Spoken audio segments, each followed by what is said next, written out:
Selby, thanks a lot for joining us on Morning News today. Startling, unfortunately, this all gets documented via some kind of video that goes viral. Startling, just realities that are coming out of schools. Why is it that there's this surge of violence within our schools? Or has there always been, and it's just that this time it's being documented? Thanks, Faith, and for having us. I think what we've seen there is a reflection of the broader societal problems. And as our view as the CSVR is that there are 4 key issues that causes this. The first one is that it's in schools, if there are no systems or policies in place that can deal with issues of deviant behavior, that's a recipe for a crisis. The second one is the issue about community involvement in schools' activities. So in this case, you would also include your police, your social development, and every stakeholder that has got a key interest in the education of our children.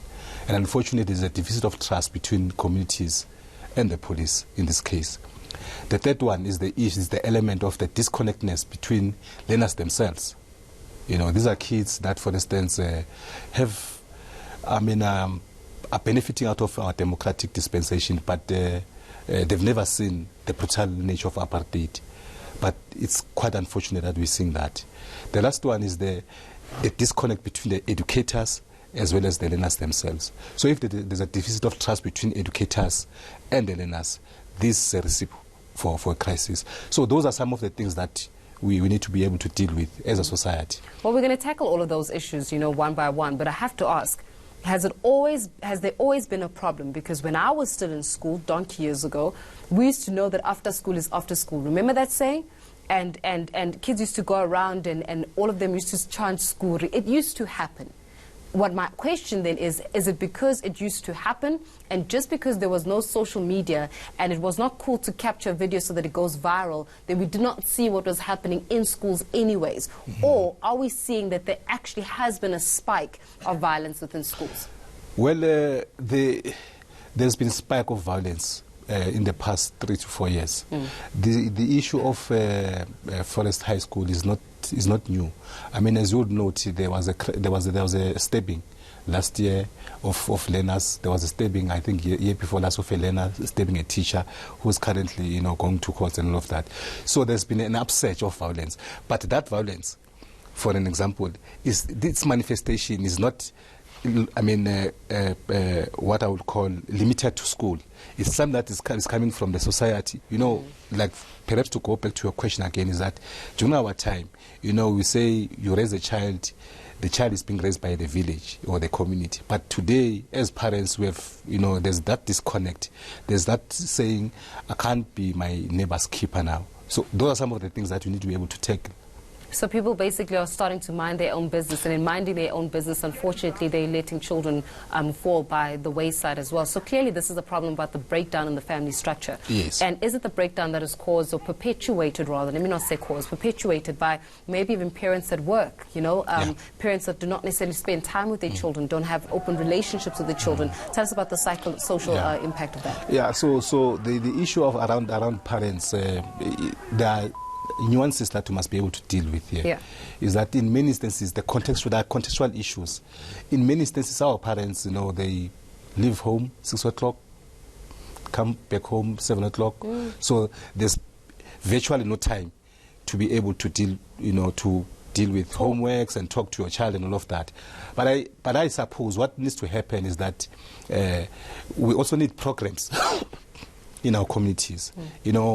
Mentorship programs, out-of-school programs. So when the child comes, is after school, are there any amenities that the child can be able to go there? Are there any out-of-school, programs where the child goes there and learn literacy and numeracy, for an example? Are there any role models within the community? So when the parent is not at home, but at least somebody is looking after that. So we have lost that communal life. So these are some of the things that we must. So the basics must go back to the basics. That's our view as the Center for the Study of Violence and Reconciliation. Well, that one may say that it's unfortunately, because of the economic structure of our society, it almost becomes easier said than done, because that parent is facing their own business, that parent is minding their own business, which is perpetuated age-related sort of violence. And maybe it even starts off with the household, between the partners in the household, that if a child sees violence, the child will actually instigate and inflict violence on others. Yes. I think you are also touching around the structure of our economy, issues of socio-economic exclusion or inclusion in this case. So many of our parents, they have to go and bring food on the table, and therefore they are unable to deal with some of the, look after their children and all of that. But the emphasis here is that we need to go back to how communities used to, if I were to quote you, donkey years back, when, as a child, what are the expectations and what are your responsibilities? So we need to go back there and say, as a community, how do we then begin to ensure that if my neighbors is unavailable, what is it that I do as a parent to ensure that I watch, I keep tabs on what happens during the day. But also the issues of the teachers, because teachers in this case are parenting local. In the absence of parents, they're supposed to take responsibilities. But we must also emphasize that teachers are not